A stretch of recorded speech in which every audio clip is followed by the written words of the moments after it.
হরে কৃষ্ণ। সবাই ভালো আছেন তো?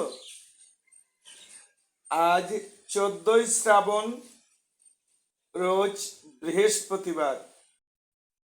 গুরু বৃহস্পতি আজ মা লক্ষ্মীর ঘট স্থাপন করে পূজা অর্চনা করে পাঁচালী সুসম্পন্ন করে গীতা অধ্যয়ন করে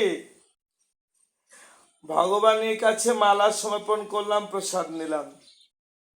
বসে ভাবলাম চলে যাব কর্মেতে, যদি একটু কৃষ্ণ আলাপন করে যেতে পারি, যদি আর সময় না হয়। তাই কৃষ্ণ কথা বলবো, কৃষ্ণ কথা আলাপন করব বলে বহু জন্মের সাধ্য, তাই পূর্ণতা করতে পারছি না। কেন?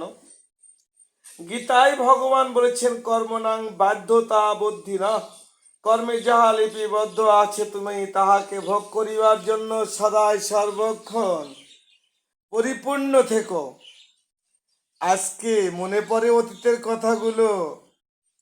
বাবা আমাদের বলতো, আরে যখন দন্ত রয়েছে মর্ম কি বুঝিবি দাঁতের, যেদিন দাঁত চলে যাবে প্রতি মুহূর্তে মনে পড়বে সে দাঁতের কত মূল্য ছিল। আজ বাবা মা আছে জগতে, কেউ বোঝে না। সন্তান উপহাস ঐশ্বর্য ভোগ বিলাসে মত্ত, ভালো বা মন্দ বিচার করবার সময় তাদের মাঝে নেই। কলিযুগে পারম্বনা মধ্যাহ্ন কাল, কি যে হয়ে গেছে সামাজিক আচরণগুলো। যাক, গীতায় ভগবান বললেন ক্ষেত্র বিভাজ্য,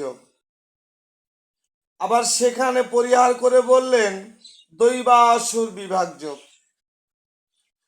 হে অর্জুন, তুমি বংশজাত, তোমার দুঃখ কেন? ভাবুন তো, আমরা সবাই তো দৈবকুলে জন্মগ্রহণ করেছি, দেবতার মতো আমাদের ছিল দিন। কত আদর, কত যত্ন, কত সোহাগ, কত চুম্বন, কত আদর করেছে আমাদের বক্ষে মস্তকে, কখনো নাসিকা বা কখনো নয়নের উপরে ধরে আমাদের দাঁড় করিয়েছে, আবার কখনো তাদের সর্বঙ্গ ওই বদনে চুম্বন করেছে, তাই না? আর আজকে সেই ব্যক্তিত্ব সবাই তো অনেকে রয়েছে, অনেক চলে গিয়েছে, আমাদেরকে আর ভালোবাসে না।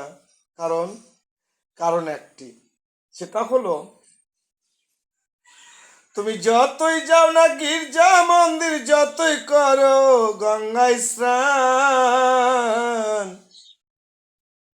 বাবা মাকে না বাসিলে ভালো হয় না খুশি ভগবান। তুমি যতই করো গির্জা মন্দির, যতই করো গঙ্গায় স্নান,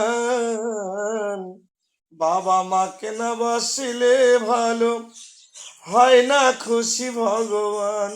হে জীব, তোমরা সবাই ভগবানের কাছে আমি এই প্রার্থনা করি, বাবা মাকে ভালোবাসবে। বাবা মা পরম ধন, এই যে চলে গেলে আর কোনোদিন ফিরে আসবে না। শত চেষ্টা করলেও সেই বাবা মার বদন বা ভালোবাসা আর ফিরে পাবে না। তাই যে যতটুকু সময় আছে, যাদের রয়েছে বা নাই বা থাকুক, বাবা মায়ের জন্য একটি করে ফুল দিয়ে পূজা করো। ভগবানের কাছে একটি করে ফুল দিও বাবা বা মায়ের জন্য। হয়তো তোমার জন্য বাবা মার সময় পায়নি, তোমাকে মানুষ করতে গিয়ে তাদের গোবিন্দ পূজার সময় হয়নি, ভগবানকে ডাকবার সময় হয়নি, তোমার জন্য খেটেই চলে গেছে, রেখে গেল কি, নিয়ে গেল কি, আর তুমি দিলেই কি বা আমরা দিবই বাকি। তাই আসুন সবাই পিতা মাতার জন্য একটি করে ফুল হলেও ভগবানের কাছে দিব, যেটা বাবা মায়ের জন্য। প্রভু, তুমি তাদের সকল অপরাধ ক্ষমা করে যে কুলেই থাকুক না কেন তাদের সুখী রেখো প্রভু। হরে কৃষ্ণ।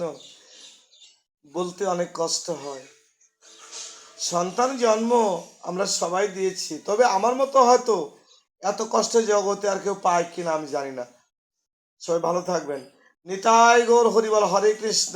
আবার আগামী লাইফে দেখা হবে। নিতাই গৌর হরিবল।